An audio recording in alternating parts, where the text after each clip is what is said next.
शंभवे गुरुवे नमः। आप सबके बीच हमारे मधेपुरा जिला के एक चलता फिरता सुपरस्टार मिस्टर ललन गुरु भाई जो आलमनगर प्रखंड के हरिहरपुर बजरहा गांव के हैं, जो बहुत ही अच्छे शिव के भजन गाते हैं और अपने गानों से सारे गुरु भाई गुरु बहन को अपने आवाज का दीवाना बना लेते हैं। तो मैं प्रस्तुत करना चाहेंगे अपने सुपरस्टार ललन बिहारी को। आइए सुनते हैं उनके आवाज में एक प्यारा सा भजन। तो आइए स्टार्ट करते हैं। 4, 3, 2, 1 स्टार्ट। जब से महादेव के जानले बानी तो से गुरु हम मानले बानी।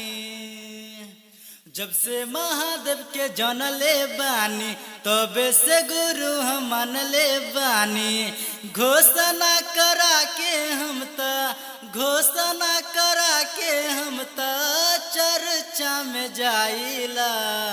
महादेव हमारो पदया बरसाइला। महादेव हमारो पदया बरसाइला। जब से महादेव के जानले बानी तब से गुरु हम मानले बानी। जब से महादेव के जानले बानी तब से गुरु हम मानले बानी। घोषणा करा के हम चर्चा में जाइला। महादेव हमारो पदया बरसाइला। महादेव हमारो पदया बरसाइला। हाँ, तो ललन जी आप एक और भजन हमको दिखाए थे जो आपके पेपर में था, कुछ चर्चा या भजन ऐसा ही। तो वो कौन सा गाना है, यही ना? ऐसा था, चर्चा या भजन महादेव कितना हम करी। हाँ, तो बढ़िया है। आप इस गाने को अपने जो ये हमारे दर्शक हैं आप उनको सुनाइए कि आपका इस गाने में कितना पसंद आता है, कितना दर्शकों को पसंद आता है। तो आप ये गाना भी अपने दर्शक को सुना दीजिए। तो चलिए, रेडी, 1, 2, 3, 4 स्टार्ट। चर्चा या भजन महादेव कितना हम करें। चर्चा या भजन महादेव कितना हम करें। दया तब हमारो पर बरसावे के परे, बरसावे के परे।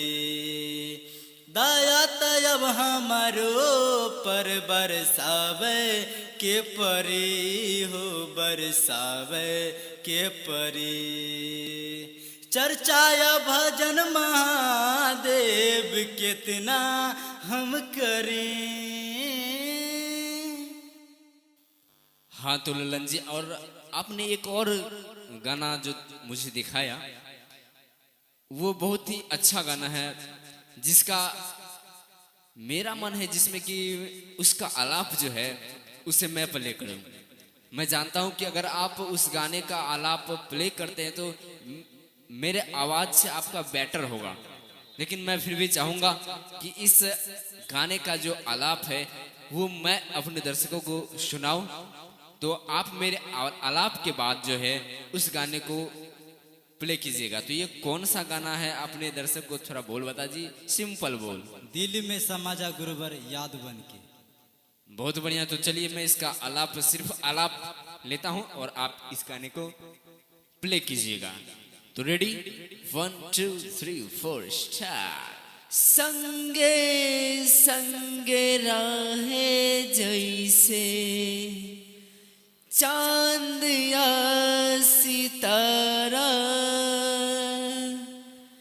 नदिया के साथ नहीं छोड़ेला किनारा।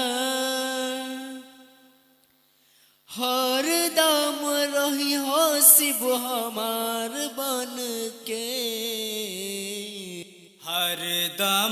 रैया शिव हमार बन के, दिल में समा जा गुरुवर याद बन के।